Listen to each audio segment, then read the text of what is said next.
It's a beautiful day in the neighborhood. Well, we got a really good day here today in West Michigan. It's about 50 degrees. My man Lon Denard is over there flying his Mavic 2 Pro. Let me swing it around and let you see. There he is, flying his Mavic 2 Pro. And I thought I would come out here and do a comparison test with the Mavic Mini and the DJI Spark, because I want to answer this question for myself. Should I sell my Spark and get a Mavic Mini?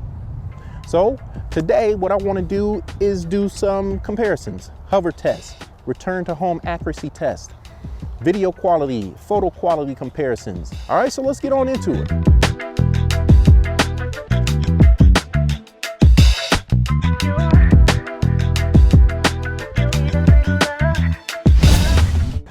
Okay, we're gonna start with the Mavic Mini first. All right, we're gonna do the hover test. Take off. Okay, let's just see how well it hovers. There is a little bit of wind here today, so it is jostling about a little bit, but not too bad at all.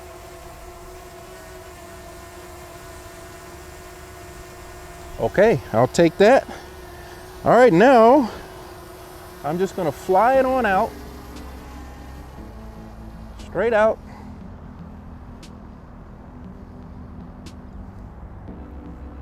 And then I'm going to initiate return to home here.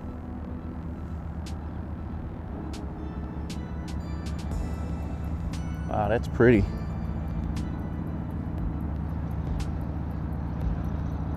Okay. About 183 feet or 150 feet. All right, now I'm gonna initiate return to home. There we go. Okay. Go home. So we want to see how accurate the return to home is right now.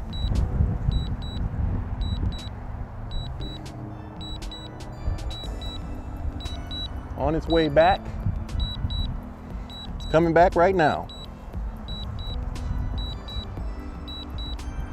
Overhead, I do have a tree over here to the right of me, so I'm keeping my hands on the sticks.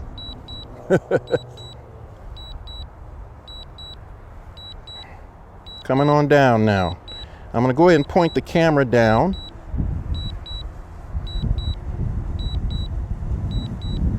That way we can see exactly where it lands. Coming on down now. Hands off.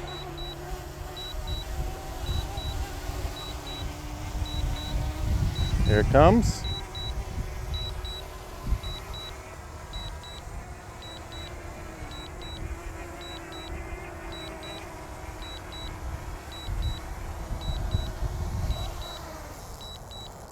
And there it is. Pretty darn close. So I'd say it's about, I don't know, 1.5 feet or so. Not too bad at all.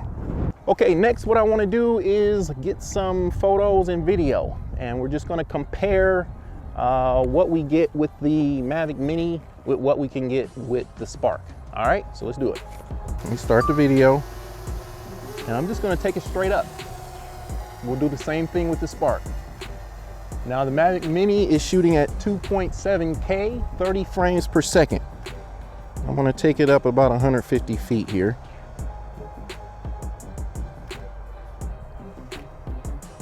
Straight on up.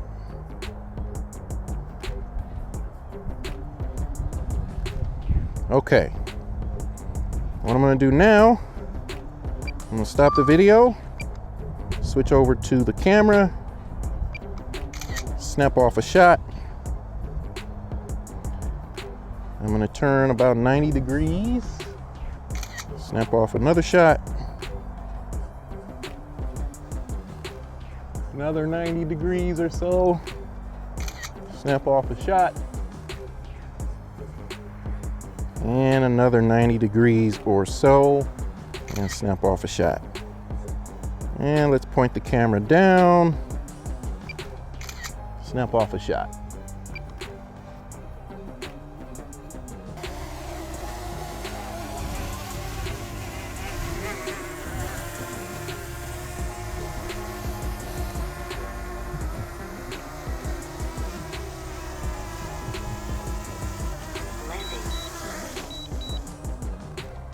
All right, next up is the Spark. We're gonna do the same exact thing with it, and then we'll compare the two. Okay, first thing we're gonna do is the hover test. So let's get the Spark in the air.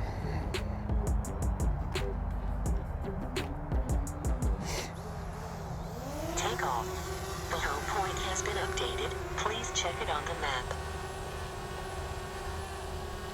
Okay, let's see how it does. I already know how the Spark does because I've done this before. Spark is pretty darn stable. Holds its position pretty darn well. And there you go. All right, so what we're gonna do next, we're gonna do our return to home accuracy. So we're gonna take it out, just like we did with the Mavic Mini, and notice the video quality. Okay, and obviously the Spark films at only 1080p, 30 frames per second. Okay, so we'll be comparing that footage. Okay, take it out a little bit. All right, and we're going to initiate return to home now. Okay, Spark is on its way back.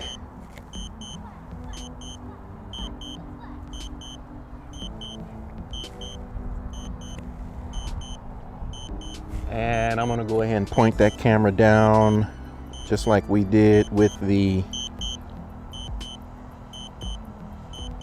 Mini. Landing. There we go. And it's on its way down. Now I can already tell that it looks like, at least from the feed on my phone, it looks like the image is a little more blown out, but that could just be my eyes. And there comes the Spark. And it looks like it's about the same, oh, a little bit worse actually. See that? Much worse actually. Where is it? I can't find it. There it is. There it is. See that? All right, I don't even need to land it. We can see that's about 3 feet from the launch pad. All right, see that?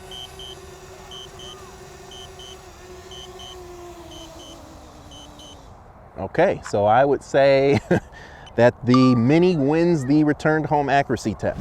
Okay, next what we're gonna do is we're gonna take the Spark straight up, do some video and take some photos. We're gonna just rotate the drone just like we did the Mini, and then we'll compare those photos. All right, we're just gonna go straight up, about 150 feet. That image looks really, really good.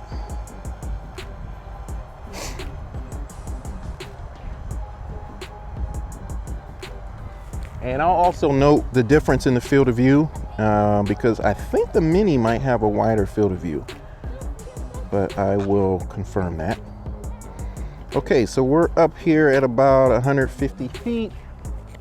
So I'm going to fly forward for a little bit and fly back. Now you saw that little movement there? That was the gimbal. As remember, the Spark only has a 2-axis gimbal versus the 3-axis gimbal of the Mini. So it is susceptible to some movements. You can see little micro movements in that gimbal at times. Okay, so let's stop the video, move over to the camera, and take some photos. Turning 90 degrees, just as we did before. Turning 90 degrees again, thereabouts. Turning 90 degrees once more. And then we're going to point the camera down and take a photo that way. And there we go.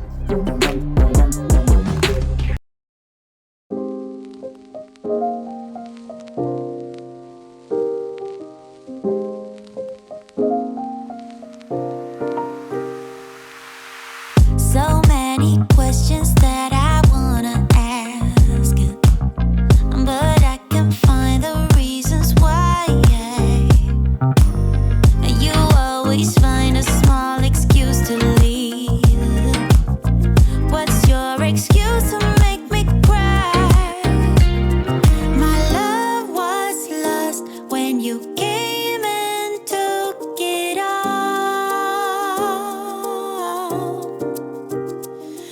My mind says stop, but my heart is screaming out.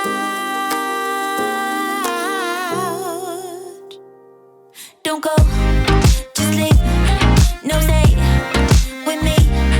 I'm incomplete. I got mixed emotions, can't make my mind up. Just leave, no stay with me. I'm incomplete. I got mixed emotions, can't make my mind up. How can I love you when you're not around? How can I let you let me down, down, down? How can I long for you feeling so small? Love should be everything or not at all. My love was lost when you came and took it all. My mind says stop, but my heart is screaming. This wasn't a full exhaustive comparison of the Mavic Mini and the Spark because I didn't find a need to test out the most significant differences because they're all well known. The Mini gets advertised 30 minutes of flight time.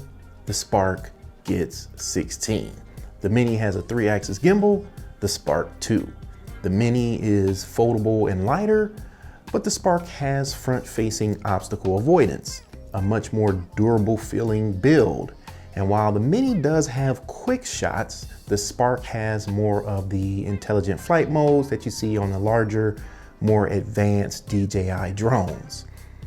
So no follow me or active track on the Mini. The Spark is no longer in production, so finding them these days will be a challenge. You can still find them out on Amazon and probably eBay, but you'll probably be paying more than you would have previously due to the shortage. So what have I decided? Well, this video is focused on a few practical things that are most important to me with this level of drone. Stability, return to home accuracy if I get in a pinch, video quality, and photo quality.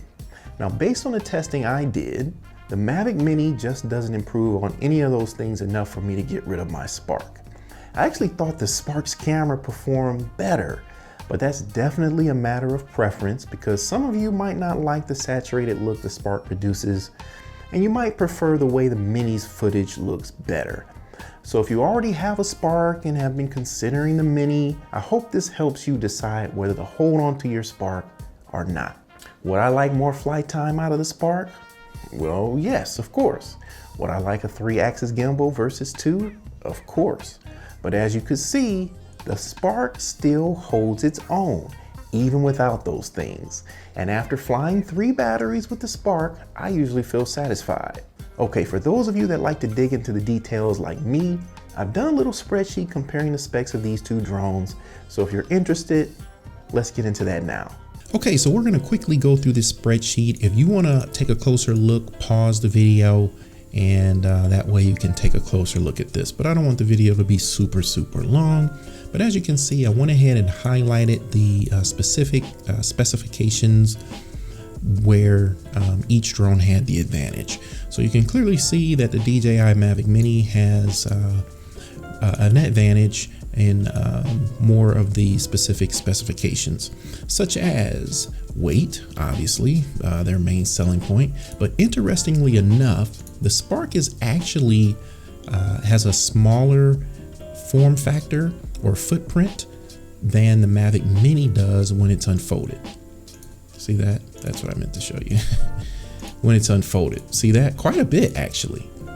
2.4 miles of range advertised for the Mini, 1.2 for the Spark. Now this 2.4 miles is a bit conservative because Dustin Dunno did a range test and he got 4 miles out of the Mavic Mini. Flight time advertised at 30 minutes. The Spark advertised at 16. I usually get between 13 and 14 minutes. I imagine the Mini is around 25 minutes. At least that's what Lon told me. All these other specs are pretty comparable. So we'll scroll through there. There's a wider field of view. The 2.7K, we know about that. 40 megabits per second in terms of the video bit rate. Quite a bit higher than the Spark, but to my eye, there wasn't that much difference in the video quality. I will say that the Mini does produce better dynamic range, so it performs a little better in high contrast conditions. So you'll see the sky exposed better and the ground exposed better, say when you're pointing at the sun, than you would get with the Spark. Same resolution for photos. The Mavic Mini has a larger battery. Obviously, that's why it's able to get the longer flight time, 3-axis gimbal, and we know the vision system. The Mavic Mini does not have obstacle avoidance. The Spark does. And price-wise, now at launch, these were priced the same. So $399 for the Mini, $399 for the Spark. That was originally without a controller. They started to throw that in. Then the Fly More combo, I believe $549. So similar in price, but as I mentioned before, these are no longer being made or manufactured, so pricing could be a crapshoot. All right, so like I said, you can take a minute to look at this closer if you want to, so pause the video, but I'm gonna go ahead and wrap it on up. Thanks for watching, and if you're into drones and gadgets like this, you are in the right place, my friend. Please consider subscribing to the channel, and don't forget to click that bell. That way you'll know when I upload new videos. And as always, be good to somebody, be good to yourself. I'll see you in the next one. Later.